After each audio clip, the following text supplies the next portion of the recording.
तो आज का हमारा टॉपिक है प्लेसेंटा। तो आफ्टर इम्प्लांटेशन जो नेक्स्ट स्टेप होता है वो होता है प्लेसेंटा फॉर्मेशन। तो प्लेसेंटा फॉर्मेशन टेक प्लेस, ठीक है, जस्ट आफ्टर इम्प्लांटेशन क्या बनता है? प्लेसेंटा बनता है। प्लेसेंटा होता क्या है? It is the structural and the functional link between mother and foetus. ठीक, माता और उसके यूटेरस में जो फीटस है, यानी कि जो ग्रोइंग बेबी होता है, जो कि अभी पूरी तरीके से डेवलप नहीं हुआ है, उसको हम बोलते हैं फीटस। ठीक है, तो मदर और फीटस के बीच में ये एक लिंक होता है जो दोनों को एक दूसरे से जोड़े रखता है। Placenta is formed in 8 to 9 days. इसको बनने में 8 से 9 दिन का समय लगता है। And it is formed of 2 components, और ये 2 कंपोनेंट से मिलकर बनता है। अब ये 2 कंपोनेंट कौन से होते हैं ये हम अपनी नेक्स्ट स्लाइड में देखेंगे। तो placenta is formed of 2 component. एक तो आपका कहलाता है फीटल कंपोनेंट और दूसरा आपका कहलाता है maternal component. This is the diagram जिसमें ये दोनों कंपोनेंट दिखाए हुए हैं। जो ये आपका ग्रे कलर में है, दिस इज़ फीटल कंपोनेंट। यहाँ पे ये दिखा रखा है, जो ये इस तरीके से जो ये फिंगर लाइक प्रोजेक्शन से हैं, इनको हम कोरियोनिक विलाई बोलते हैं। ठीक, ये सारा आपका क्या है? फीटल कंपोनेंट है। और इसके चारों तरफ जो ये रेड कलर में है, this red one and light red one, ये आपका है मैटरनल कंपोनेंट। ठीक, तो foetal component it is formed of trophoblast of blastocyst. जो फीटल कंपोनेंट है वो किससे बनता है? ट्रोफोब्लास्ट से। और ट्रोफोब्लास्ट हमने कहाँ पे पढ़ी थी? ब्लास्टोसिस्ट में पढ़ी थी। ठीक है, तो एक बार हम इसको दोबारा से देख लेते हैं।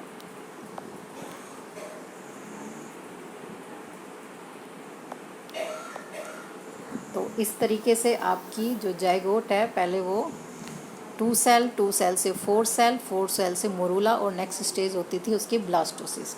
तो ब्लास्टोसिस्ट में उसके 2 पार्ट होते हैं। एक तो आपका कहलाता है ट्रोफोब्लास्ट, जो ये सराउंडिंग लेयर होती है, दिस इज़ ट्रोफोब्लास्ट। और इसके अंदर एक इनर सेल का ग्रुप होता है जिसको हम बोलते हैं इनर सेल।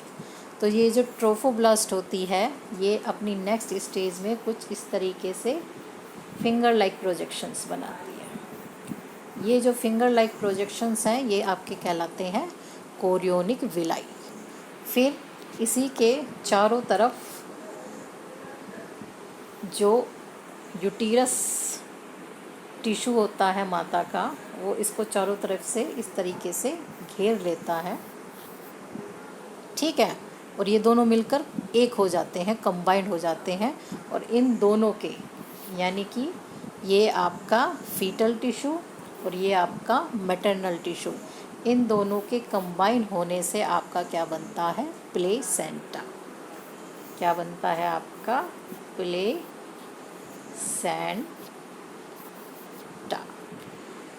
ठीक है, तो foetal component it is the formed of trophoblast of blastocyst. ये ट्रोफोब्लास्ट से बनता है, ब्लास्टोसिस्ट के। और जो मैटरनल कंपोनेंट है, it is formed of uterine tissue. Uterine मतलब यूटीरस। तो जो यूटीरस होता है माता का, ये जो आपको ये जो आपका,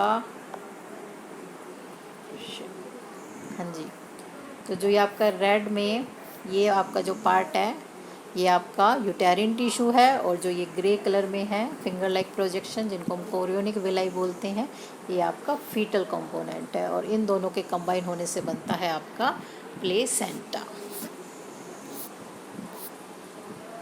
तो नेक्स्ट स्लाइड में अम्बिलिकल कॉर्ड। अब ये अम्बिलिकल कॉर्ड क्या होती है? तो यहाँ पे जो ये पार्ट है आपका, दिस वन, ये आपकी क्या कहलाती है? Umbilical cord. तो how will you define it? Umbilical cord it is a navel string. Navel का मतलब होता है नाभि। तो नाभि से जुड़ी हुई स्ट्रिंग मतलब रस्सी जैसी संरचना, विच अराइजेज फ्रॉम फीटस एब्डोमन, जो कि फीटस के एब्डोमन एब्डोमन मतलब जो नाभि का ये जो सराउंडिंग पोर्शन है इसको हम बोलेंगे abdomen. To connect to placenta, और प्लेसेंटा से जुड़ी होती है। ठीक है, तो एक रस्सी जैसी संरचना है जो बच्चे की नाभि से निकलती है और प्लेसेंटा से जुड़ी होती है, उसको हम क्या बोलते हैं? अम्बिलिकल कोड बोलते हैं। ठीक है, तो जैसे यहाँ पे जो ये है आपका रेड कलर में, ये तो है आपका प्लेसेंटा,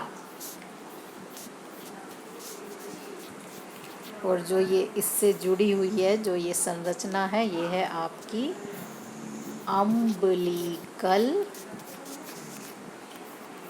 कोड। ठीक है, नेक्स्ट हमारा क्या है?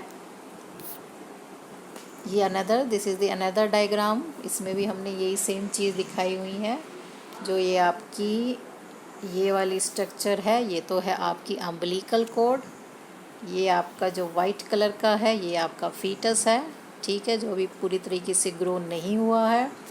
ये आपकी कोरियोनिक विलाई है, फिंगर लाइक प्रोजेक्शन। और जो ये इसके चारों तरफ टिश्यू है वाइट में दिखाया हुआ, ये आपका मैटरनल कंपोनेंट है प्लेसेंटा का। तो ये दोनों मिलके आपका क्या बनाते हैं? Placenta. Chorionic villi is the part of foetus and this white colour portion is the part of uterus, maternal component. ठीक है, तो रोल ऑफ प्लेसेंटा, प्लेसेंटे का क्या रोल होता है? अब हमने ये तो पढ़ लिया है कि जो माता है और उसका जो ग्रोइंग फीटस है वो दोनों प्लेसेंटा के थ्रू एक दूसरे से जुड़े हुए हैं। दोनों के जो बीच में कनेक्शन है वो इस रोड लाइक स्ट्रक्चर से, जिसे हम क्या बोलते हैं? प्लेसेंटा। और प्लेसेंटा अम्बिलिकल कोड से फीटस की नाभि से जुड़ा होता है। तो इसका पहला फंक्शन क्या होता है? Nutrition comes into foetus from mother's blood. ठीक है, तो बच्चे को पूरे 9 महीने के लिए न्यूट्रिशन भी चाहिए, खाना चाहिए उसको भी ग्रो करने के लिए। तो ये न्यूट्रिशन उसको कहाँ से मिलता है? मदर के ब्लड से मिलता है और थ्रू प्लेसेंटा मिलता है। ठीक, अब कोई खाते हैं, जैसे हम खाना खाते हैं तो हम वेस्ट भी बनता है हमारी बॉडी में और वो वेस्ट हम बाहर निकालते हैं। तो बच्चा भी ये वेस्ट अपनी बॉडी से बाहर निकालता है पूरे 9 महीने, और ये वेस्ट उसका बाहर कहाँ, किसके थ्रू जाता है? प्लेसेंटा के थ्रू जाता है। Exchange of oxygen and carbon dioxide. इसके अलावा जैसे हम ऑक्सीजन लेते हैं और CO2 देते हैं, तो फीटस भी ऑक्सीजन लेता है प्लेसेंटा के थ्रू और कार्बन डाइऑक्साइड देता है प्लेसेंटा के थ्रू। ठीक है, तो इस प्रकार हम क्या देखते हैं कि यूटीरन टिश्यू से, पहले तो हम इसको इरेज कर लेते हैं। हाँ जी, अब ठीक है, तो ये आपका प्लेसेंटा है, तो उसको मदर से क्या क्या मिलता है? एक तो ऑक्सीजन प्लस न्यूट्रिशन। ठीक है, और क्या ये देता है फीटस? कार्बन डाइऑक्साइड और वेस्ट। ठीक है, तो इस कोड के थ्रू, अम्बिलिकल कोड, जैसे इसके थ्रू ये चीज़ें बाहर जाती हैं और ऑक्सीजन और न्यूट्रिएंट्स अंदर आते हैं। ठीक, इट प्रोड्यूसेस हार्मोन। इसके अलावा कुछ हार्मोन हैं जो इसी से सेक्रीट होते हैं। इनमें जो हमारा सबसे पहला हार्मोन है वो है ह्यूमन कोरियोनिक गोनाडोट्रोफिन, जिसको हम HCG भी बोलते हैं। दूसरा है एस्ट्रोजन, नेक्स्ट है प्रोजेस्टोजन। ठीक है, तो ये 3 हार्मोन है आपके। कौन कौन से? HCG, एस्ट्रोजन और प्रोजेस्टोजन। ये तीनों हार्मोन ज़रूरी हैं प्रेगनेंसी को सपोर्ट करने के लिए पूरे 9 मंथ के लिए, और इनकी जो कंसंट्रेशन है वो भी बहुत हाई रहती है उस वक्त माँ के ब्लड में। ठीक है, यानी कि अगर इनका लेवल कम होता है बाई चांस तो प्रेगनेंसी में कोई ना कोई कॉम्प्लिकेशन आ सकता है। तो ये तीनों ही हार्मोन बहुत ही हाई अमाउंट में रहते हैं, और इनको कौन सेक्रीट करता है? प्लेसेंटा।